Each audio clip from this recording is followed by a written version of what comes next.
चलिए मित्रों, शुरू करते हैं हम अपना आज का करंट अफेयर। देखते हैं हमारी आज की जितनी भी महत्वपूर्ण खबरें हैं, सभी पे विस्तार से चर्चा और विश्लेषण करते हैं। हमारी पहली न्यूज है, एक अध्ययन के अनुसार जलवायु परिवर्तन से प्रेरित मानसून की परिवर्तनशीलता से बंगाल की खाड़ी के समुद्री जीवन को खतरा है। तो बंगाल की खाड़ी पर किए गए एक अध्ययन में बताया गया है कि चरम मानसूनी घटनाओं के कारण समुद्री जीवन के लिए भोजन की उपलब्धता में 50% की गिरावट आई है। यह अध्ययन सदियों से लेकर सहस्त्राब्दियों तक के समय पैमाने पर केंद्रित था। समुद्री पारिस्थितिकी तंत्र पर जलवायु परिवर्तन का प्रभाव। तो पल्लवक वृद्धि में कमी, चरम मानसूनी परिस्थितियां समुद्र की गहराई से लेकर उसकी सतह तक पोषक तत्वों से भरपूर जल की ऊर्ध्वाधर गति में बाधा डालती है। इससे पल्लवक के विकास पर प्रतिकूल प्रभाव पड़ता है।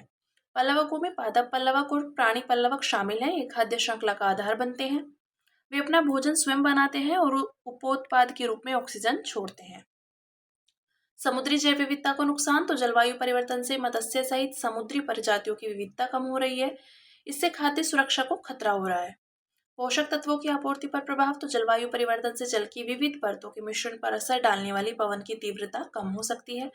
महासागरीय अम्लीकरण। तो जलवायु परिवर्तन के कारण समुद्र के पीएच मान में गिरावट आ रही है। इससे कोरल जैसे जीवों के लिए उनकी संरचनात्मक मजबूती हेतु आवश्यक कैल्शियम कार्बोनेट की उपलब्धता कम हो जाती है।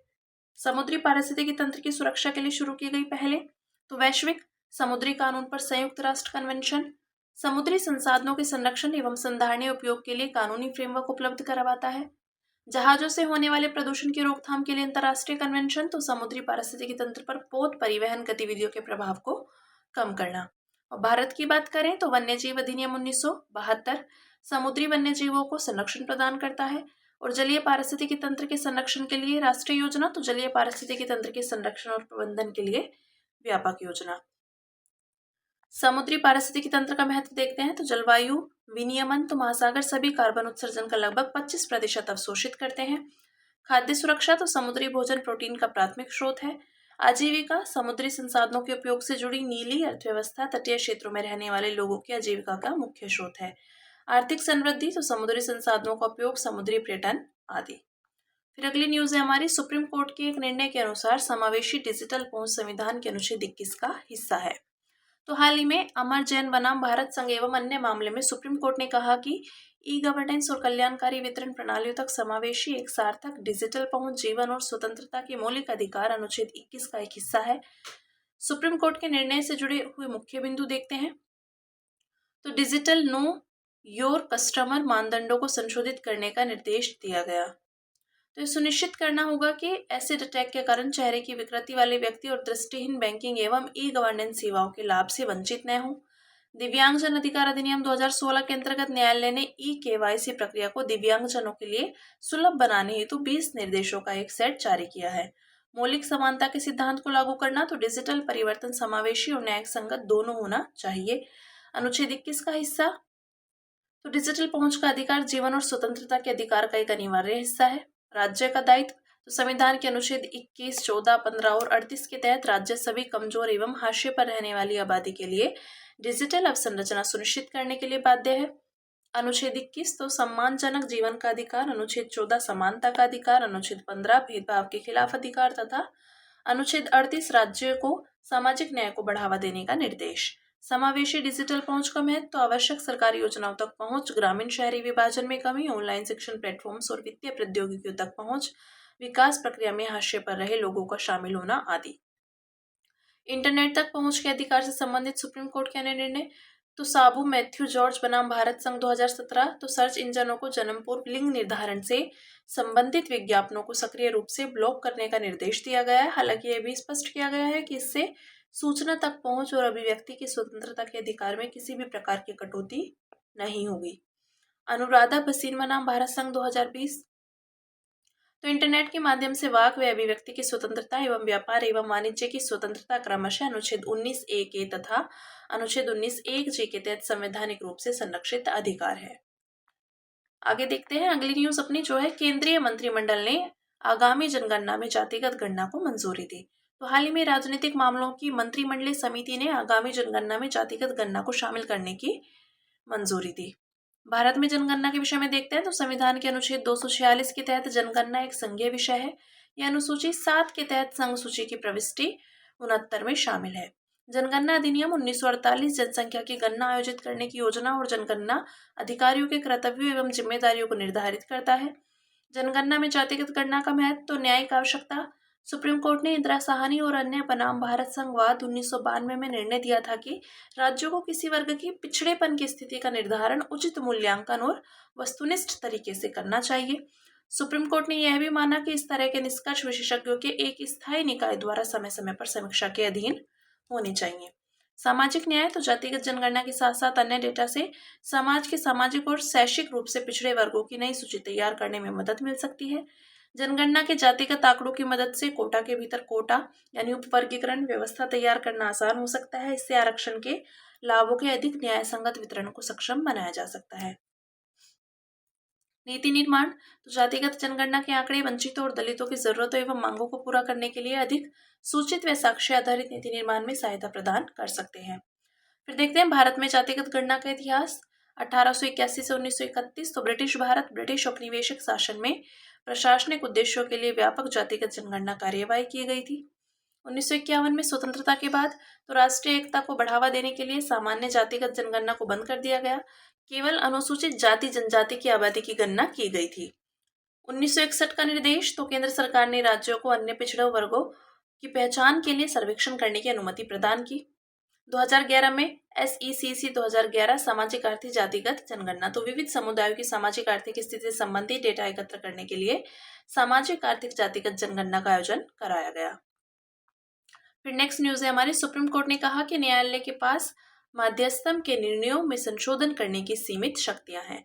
तो सुप्रीम कोर्ट ने गायत्री बालाराम बनाम ISG नोवासॉफ्ट टेक्नोलॉजीज लिमिटेड मामले में उपयुक्त निर्णय सुनाया।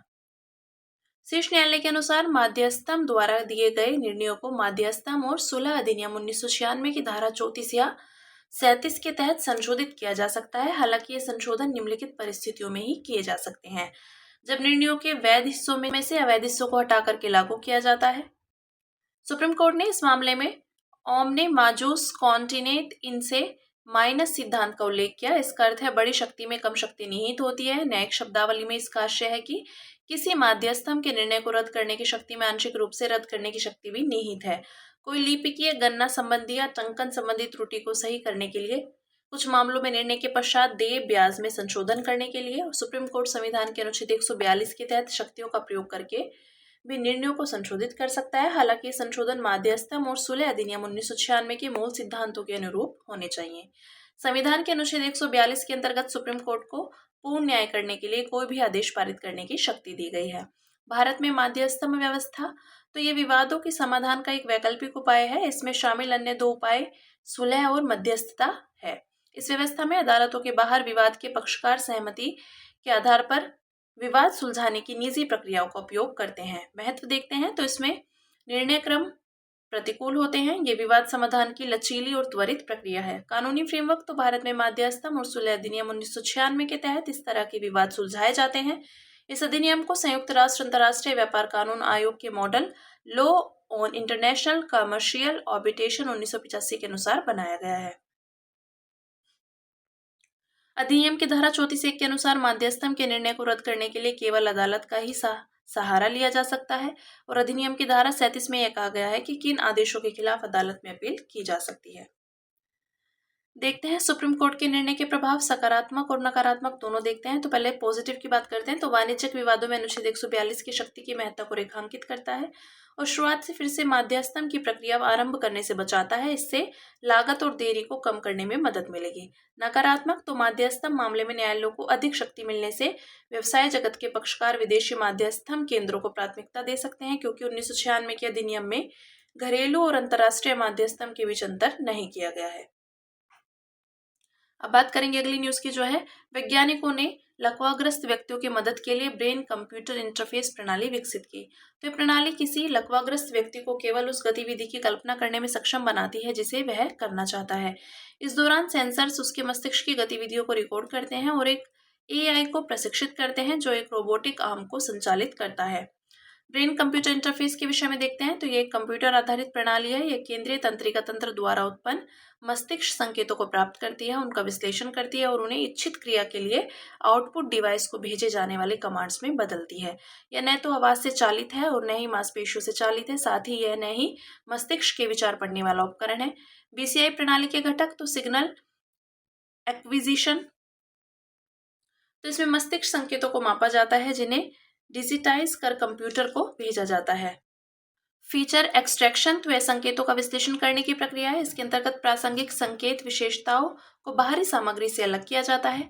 फीचर ट्रांसलेशन एल्गोरिथम तो यह आउटपुट डिवाइस के लिए विशेषताओं को उपयुक्त कमांड्स में बदलता है।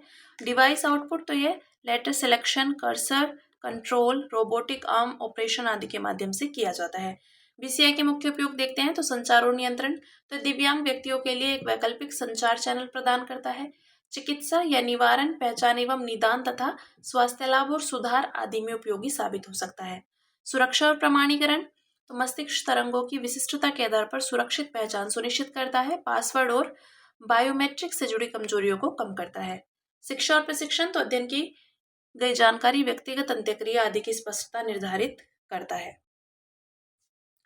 देखते हैं अगली न्यूज हमारी जो है, भारत की सहायता से फ्यूजन रिएक्टर परियोजना ITER ने महत्वपूर्ण उपलब्धि हासिल की। तो वैज्ञानिकों ने ITER नाम के संलयन परियोजना के लिए मुख्य मैग्नेट सिस्टम्स का निर्माण पूरा कर लिया है। यह सिस्टम ITER के टोकामक रिएक्टर के कोर को ऊर्जा प्रदान करेगा। भारत ने इस परियोजना की कुछ सबसे महत्वपूर्ण अवसंरचनाओं के निर्माण में प्रमुख भूमिका निभाई है। इनमें विशाल क्रायोस्टेट कूलिंग सिस्टम और हीटिंग टेक्नोलॉजी शामिल है। टोकामक रिएक्टर के विषय में देखते हैं। यह एक एक्सपेरिमेंटल मशीन है। इसे नाभ के संलयन ऊर्जा को नियंत्रित करने के लिए डिजाइन किया गया है। नाभ के संलयन वह प्रक्रिया है जिसमें दो हल्के परमाणु नाभिक आपस में मिलकर एक भारी परमाणु नाभिक का निर्माण करते हैं। इसके परिणाम स्वरूप बड़ी मात्रा में ऊर्जा उत्पन्न होती है। यह पल्स्ड सुपरकंडक्टिंग इलेक्ट्रोमैग्नेटिक सिस्टम पर कार्य करता है।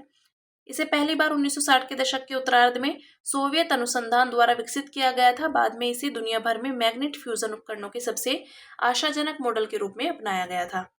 ITER दुनिया का सबसे बड़ा टोकामक संयंत्र होगा। यह वर्तमान में संचालित सबसे बड़ी टोकामक मशीन जापान की JT60SA से 2 गुने आकार का और उससे 6 गुना प्लाज्मा चैम्बर आयतन वाला होगा।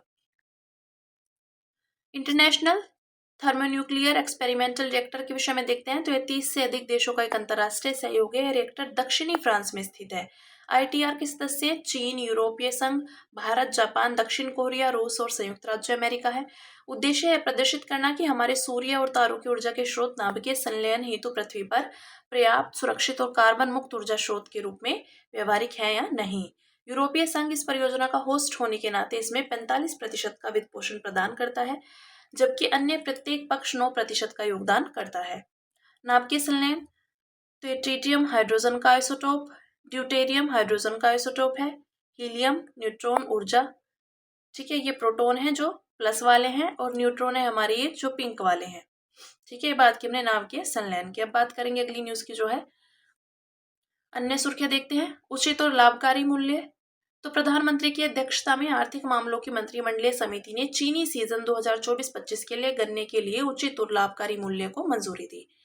देखते हैं उचित और लाभकारी मूल्य के विषय में। तो इस मूल्य की घोषणा केंद्र सरकार करती है। इस मूल्य पर चीनी मिलों को किसानों से गन्ना खरीदना अनिवार्य होता है। गन्ना नियंत्रण आदेश 1966 केंद्र सरकार को गन्ने का FRP तय करने की शक्ति प्रदान करता है। यह मूल्य कृषि लागत और मूल्य आयोग की सिफारिशों के आधार पर तय किया जाता है। उत्तर प्रदेश, पंजाब, हरियाणा, उत्तराखंड जैसे कुछ राज्य अपना राज्य परामर्शी मूल्य निर्धारित करते हैं जो आमतौर पर FRP से अधिक होता है। फिर नेक्स्ट है दीर्घस्थायी कार्बनिक प्रदूषकों पर स्टॉकहोम कन्वेंशन। तो भारत ने स्टॉकहोम कन्वेंशन के तहत खतरनाक कीटनाशक क्लोरपाइरिफॉस को सूचीबद्ध करके इसके वैश्विक स्तर पर चरणबद्ध तरीके से उपयोग समाप्त करने के प्रस्ताव का विरोध किया। क्लोरपाइरिफॉस को 2021 में दीर्घस्थायी कार्बनिक प्रदूषक के रूप में सूचीबद्ध करने के लिए आवेदन दिया गया था। इसके बाद ही इसके वैश्विक स्तर पर उपयोग को समाप्त करने के लिए प्रस्ताव प्रस्तुत किया गया है। स्टॉकहोम कन्वेंशन के विषय में देखते हैं तो इसे 2001 में अपनाया गया था और 2004 में लागू किया गया था। उद्देश्य है मानव स्वास्थ्य और पर्यावरण को POPS से सुरक्षित रखना, पीओपीएस कार्बन युक्त जैविक रासायनिक पदार्थ होते हैं। ये लंबे समय तक पर्यावरण में बने रहते हैं और जीवों में संचित होते रहते हैं। साथ ही ये खाद्य श्रृंखला में भी प्रवेश कर जाते हैं। इस तरह ये मानव और वन्य जीव दोनों के लिए विषाक्त सिद्ध होते हैं। विशेषताएं: कन्वेंशन के तहत रसायनों को 3 अनुलग्नकों में सूचीबद्ध किया गया है। अनुलग्नक के उपयोग की पूर्ण समाप्ति के लिए, अनुलग्नक बी और सी उपयोग को सीमित करने के लिए। भारत ने स्टॉकहोम कन्वेंशन पर हस्ताक्षर किए हुए और इसकी अभिपुष्टि भी कर दी है। फिर नेक्स्ट है प्रोजेक्ट सिक्योर। तो कार्बन को समुद्र से अवशोषित करने वाली क्रांतिकारी परियोजना सिक्योर ने इंग्लैंड के दक्षिणी तट पर कार्य करना शुरू किया। इसके विषय में देखते हैं। तो यह परियोजना यूनाइटेड किंगडम द्वारा वित्त पोषित है। यह एक लघु स्तरीय पायलट परियोजना है।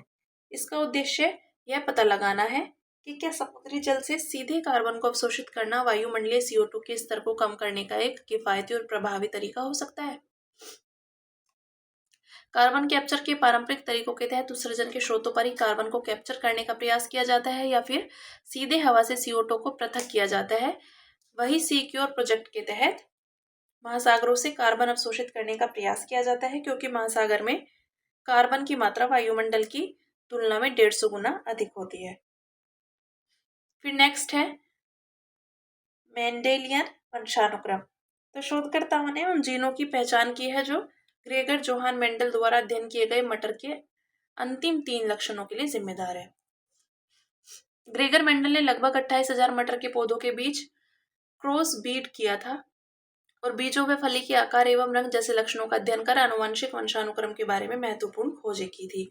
उद्देश्य है यह समझना और पहचानना कि मटर के पौधे में ये लक्षण आने वाली पीढ़ियों को कैसे विरासत में मिलते हैं। देखते हैं इसके विषय में। ये एक दृष्टिकोण है जो इस बात की व्याख्या करता है कि एक पीढ़ी से दूसरी पीढ़ी को लक्षण या गुण अलग अलग इकाइयों या जीनों के माध्यम से कैसे विरासत में मिलते हैं। वंशानुक्रम के सिद्धांत को समझाने के लिए उन्होंने 3 नियमों का प्रतिपादन किया। ये नियम है प्रभुत्व का नियम, पृथक्करण का नियम और स्वतंत्र वर्गीकरण का नियम। फिर नेक्स्ट है थैलेट्स। तो एक हालिया अध्ययन में पाया गया कि प्रतिदिन थैलेट्स के संपर्क में आने से दिल की बीमारी के कारण दुनिया भर में 3.5 लाख लोगों की मौत हो जाती है। ये दुनिया भर में दिल की बीमारी से होने वाली मौतों की 13% है। थैलेट्स आमतौर पर घरों में उपयोग की जाने वाली प्लास्टिक वस्तुएं बनाने में इस्तेमाल किए जाते हैं। देखते हैं इसके विषय में। तो ऑर्थोथैलेट्स को आमतौर पर थैलेट्स कहा जाता है। ये प्लास्टिक उत्पादों को मुलायम और कम नाजुक बनाने के लिए उपयोग किए जाने वाले रासायनिक पदार्थ हैं। इनका विशेष रूप से पॉलीविनाइल क्लोराइड नामक प्लास्टिक में उपयोग होता है। ये रंगहीन, गंधहीन और तैलीय तरल पदार्थ होते हैं जिन्हें प्लास्टिसाइजर भी कहा जाता है। ये उस प्लास्टिक सतह से स्थायी रूप से नहीं जुड़ते हैं जिन पर इन्हें लगाया जाता है।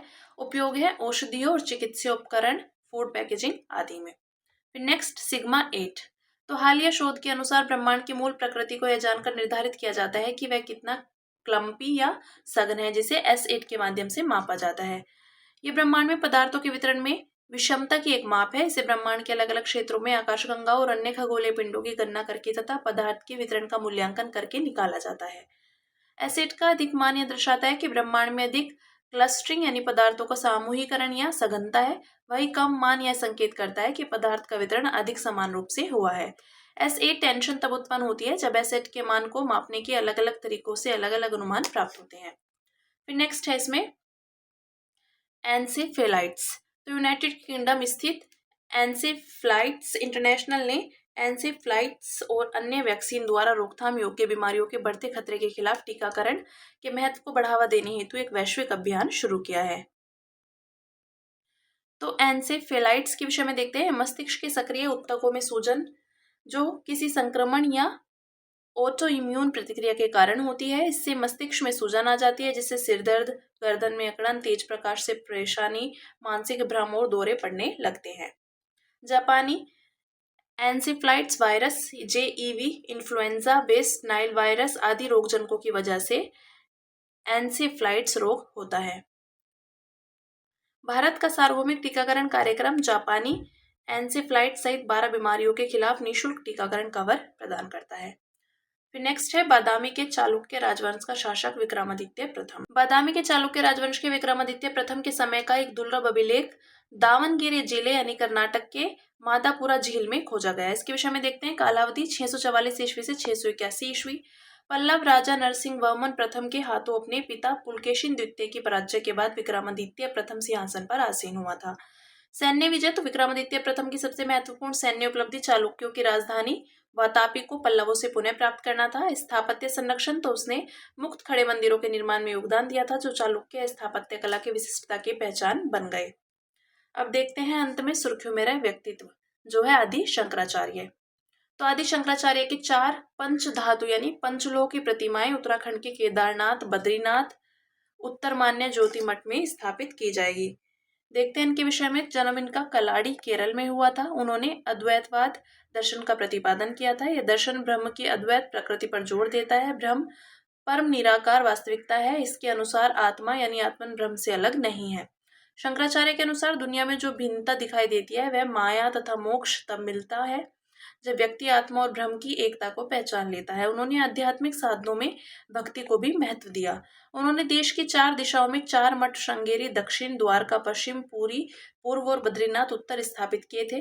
साहित्यिक कृतियां इनकी भज गोविंदम, आत्मशतकम, सौंदर्य लहरी, ब्रह्मसूत्र भाष्य आदि। ठीक है, बात की हमने आदि शंकराचार्य की। तो हमारी आज की जितनी भी महत्वपूर्ण खबरें थी हमने सभी पे विस्तार से चर्चा और विश्लेषण किया। अब इसी के साथ मिलते हैं कल अपनी नई खबरों के साथ।